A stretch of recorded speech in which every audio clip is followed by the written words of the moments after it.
Hello students, hope you are enjoying e-learning and today we are going to learn two topics. First we will learn maintenance of personal and public hygiene and secondly we will learn innate immunity. Till that, in previous 4 lectures you have learned about diseases. Which type of diseases are there, which type of causative agents are there, maybe bacteria, viruses, fungus, worms, protozoa, all are the causative agents of the disease. Okay, and you have already learned about diagnostic, how they can be treated. So now in this lecture we will learn how we can protect ourselves from such type of pathogens. Okay, we can protect ourselves, our public hygiene also we can maintain. Okay, and by doing this we can protect ourselves from such type of diseases. So let me understand, maintenance of personal and public hygiene is very important because it is said that precaution is always better than the cure. Okay, so prevention and control of many infectious diseases is possible by maintaining some personal and public hygiene. So let me understand, measures for personal hygiene include keeping the body clean. Early morning, you know very well we are bathing. Okay, we take the bath. Okay, brushing our teeth, then hand wash after some time. Okay, means taking food, after taking food, before taking food, after toilet and etc. Okay, so this is the keeping the body clean. So by this way you can maintain your health and you can maintain your diseases also. Means disease cannot be spread by this way. Okay, and your body can be protected by the diseases. Now next, consumption of a clean and drinking water. Clean drinking water, food and vegetables and fruits. Okay, if you are taking clean water, food and vegetable, as you know very well, some diseases can spread through water and the food. Okay, so if your food and water both are healthy, okay, clean, and consume that clean food and water, is no more chance to get the diseases. So this is very important to maintain the public health and our personal health. Public hygiene include proper disposal of waste and excrete. Estuary products and the waste are responsible for spreading diseases, and that's why it is very important to maintain such type of waste disposal type of maintenance. Now, periodic cleaning and disinfection of water reservoir, because water can be a reservoir or contaminated with the pathogens, and that's why it is very important to disinfect that. Okay, so to kill the pathogenic bacteria or viruses in them. Then pools, cesspools, then tanks, observing stands. Okay, practices the hygiene. Public catering means public catering must be hygienic. Okay, so by this keeping all these features or all these criteria keep in mind, okay, we can maintain our health and public health. Now you can see these measures are particularly essential where the infectious agents are transmitted through food and water. So here whatever is written, here you can see a body cleaning, then cleaning of drinking water, food, vegetables. Okay, public hygiene including waste disposal and excretory disposal, then periodic cleaning, disinfection of water. This all listed over here is very important for maintaining the, or we can say, means break the channels. Okay, break the channels of infectious diseases which are spreaded or transmitted by food and water. Such an example of such a diseases which can be spreaded through food and water, maybe typhoid, amoebiasis and escheriasis. So by keeping these in mind, okay, you can maintain yourself, means you can precautionary steps, this all are. Okay, so you can maintain your body and even you can protect yourself from typhoid, amoebiasis all the precautions which we have already discussed in previous slides. So that all the precautions are for the food and waterborne diseases. If disease is airborne, so at that time we have to take some extra precautions, such as in case of pneumonia and common cold. So in case of airborne diseases, we have to avoid a close contact. Means suppose we are handshaking and all that, so handshaking may transmit the disease. Is a case in the coronaviruses. Okay, so handshakes can transmit the disease, but instead of handshake, we can do that. As you have learned in previous lectures, that some diseases are the disease which can transmit through some vectors. Okay, like flies and mosquito. So in that particular disease, you have to take some extra precautions. Let me discuss that precautions for diseases such as malaria and filariasis, which may be transmitted through a mosquito. Okay, and some diseases like amoebiasis that may be transmitted through flies. The most important measure is to control or eliminate the vector and their breeding places.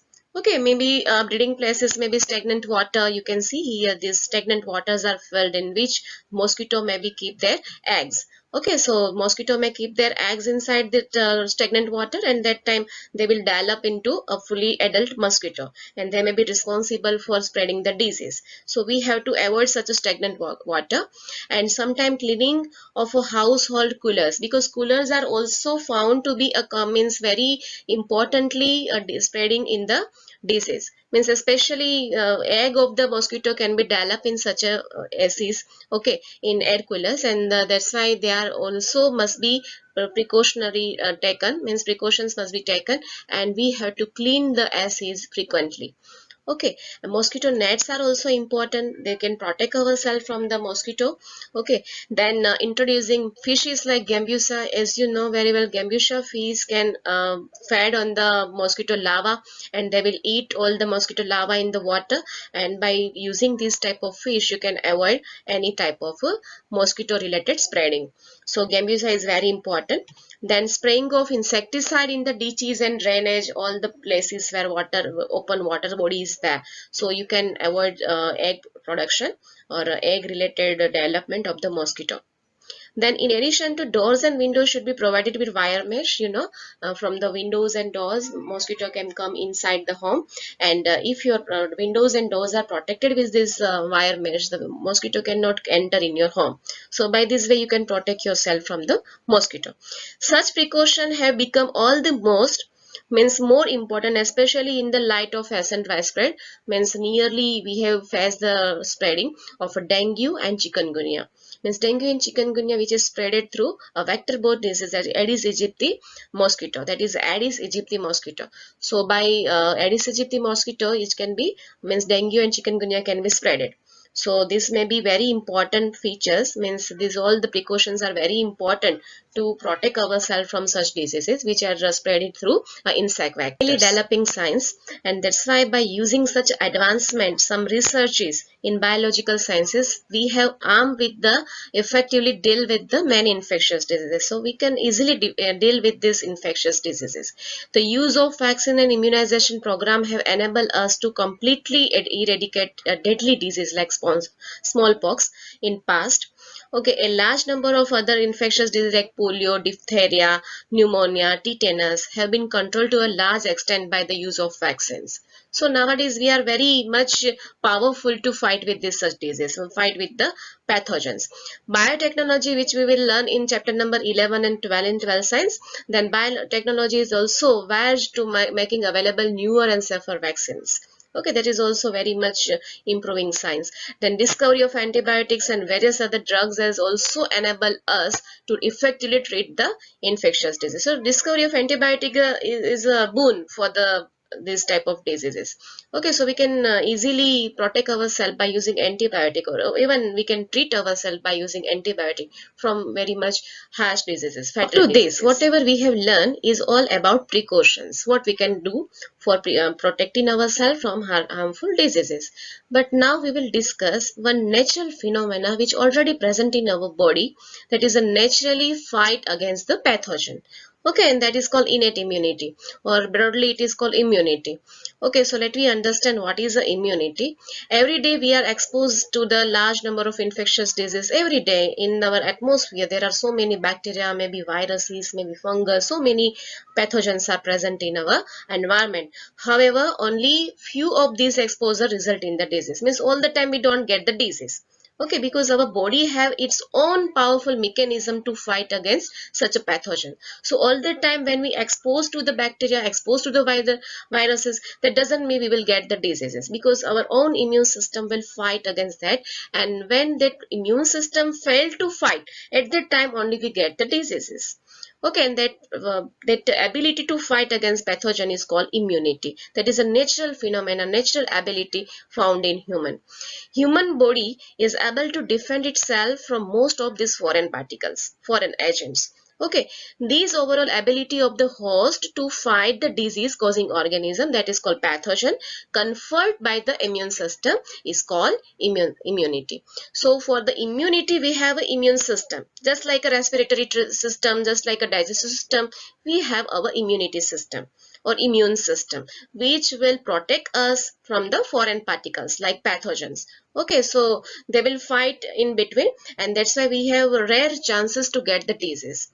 Okay, whenever our immune system fail to fight, at that time only we will get the diseases. Now let me understand in detail what are the types of the immunity. Immunity can be divided into two types.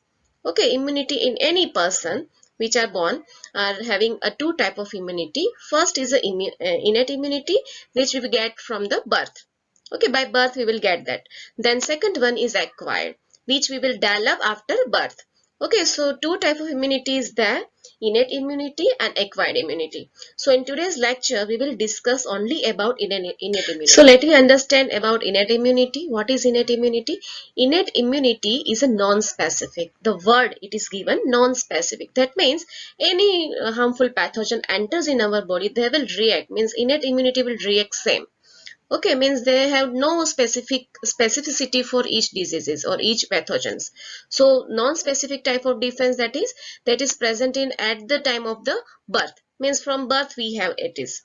This is accomplished by providing different type of barriers. So we will discuss about the barriers. There are four type of barriers. Entry of the foreign agents in our body. Innate immunity consists of four types of barriers, and these include physical barrier, second is the physiological barrier, cellular barrier, and cytokine barrier. So we will discuss one by one in detail. To cause the disease inside the human, pathogen must be enter, means pathogen have to enter inside the human body. Okay, but before they enter in human body, they have to pass from the barriers. So barriers are like watchmen. Okay, means watchmen will protect ourselves from the that type of bacteria to enter inside. Okay, means this is a physical barrier. So first of all we will discuss about skin.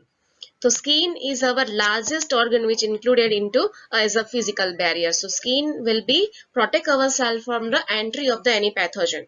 So skin on our body is a main barrier which prevent entry of the microorganism. So even microorganism, that is included bacteria, pathogens, that is viruses, worms, that cannot enter inside the body just due to a skin. Okay, the skin is very large barrier which will prevent entry of the pathogens. So this is very important physical barrier. Second is the mucus. So in our soft tissues there is a lining, means our inner body there is a lining or any entry site of the body having a mucus layer, and this mucus layer is sticky. So coating of epithelial lining in the respiratory system or gastrointestinal system, urogenital tracts, okay, all help in trapping microbes entering our body. So they will trap over there, means mucus will trap there only, and that pathogens cannot enter in inner side of the body. And that's why mucus is also very important physical barrier. So two physical barriers are there, skin and the mucus. Means these two powerful watchmen are there which will protect ourselves from the pathogens. Now second is a physiological barrier. Betterly we can say that these physiological barriers are chemical barriers. So chemicals which are secreted in our body. So first is the acid. As you know, our stomach is secreting the acids. So when you take the food, you consume the food, at that time your food will get inside the stomach, and stomach is filled with the acid, that is a acid which will protect your cell from the harmful bacteria. So when the food which have some bacteria or viruses inside them will be killed out. Okay, so acid is very important, a physiological barrier. Second is the saliva. As you have learned in standard 11, that saliva will have lysozyme as their component, and lysozyme have a bactericidal activity, means they can kill the bacteria whichever enter in our mouth. Okay, so saliva is very important bactericidal activity having a component, and that's why they are acting as a physiological barrier. Second is the tear. So tear is also very important watchmans. Okay, so they are also helping us from the entry of the any disease causing organism inside our body. So tear from eyes will prevent microbial growth. So they have also some chemicals that cannot means allow the organism to enter in our body. So these are two very important barriers, physical barrier and so now let me discuss about third barrier, third watchman, and that is cellular barrier, in which cells are participating, and that's why cellular barrier name is given. Certain type of leukocytes, mainly such cellular barriers are leukocytes. Okay, so WBC are considered as soldiers of our body.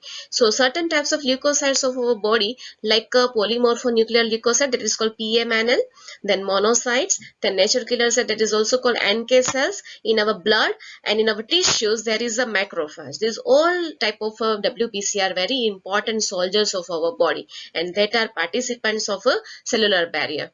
Okay, so they will protect ourselves from the harmful diseases and pathogens. So in this slide, you can see there are many types of WBC that can be divided into three groups: granulocytes, in which granules are found, then monocytes and lymphocytes.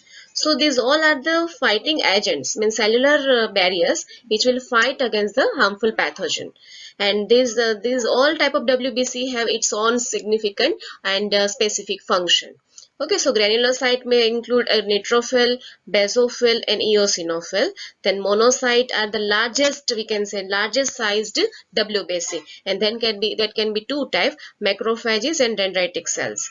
Okay, and then lymphocyte can be divided into B cells and T cells. These B cells are very much important for the acquired immunity. So all rest of other cells are very important for the cellular as a cellular barrier. Okay, so white blood cell have its own brigade for fighting against the pathogen. Now let me discuss about cytokine barrier. So that is the fourth barrier. Okay, fourth watchman. When virus infection is there, at that time, when virus enters in our cell, at that time our cell itself will produce some chemicals, and that particular chemicals are called interferon. So if interferon related secretions are there, such is called a cytokine barrier. So virus infected cells secrete a protein called interferon, which protect non-infected cell from further viral infection. You can see here, this is the cell in which virus is entered, and at that time interferon is produced inside the cell. So this interferon will be released from that particular cell which is already infected, and that particular cytokines, you can see, migrate towards a healthy cell. And if healthy cell get interferon before the attack of the virus, so that particular cell will now not infected with the virus, and they are protected. So by this way, this cytokine barrier will be work. So this is the homework for today's lecture. From today we are starting our homework. So write down in your notebook and submit that. In next lecture we will learn acquired immunity. Until that, goodbye.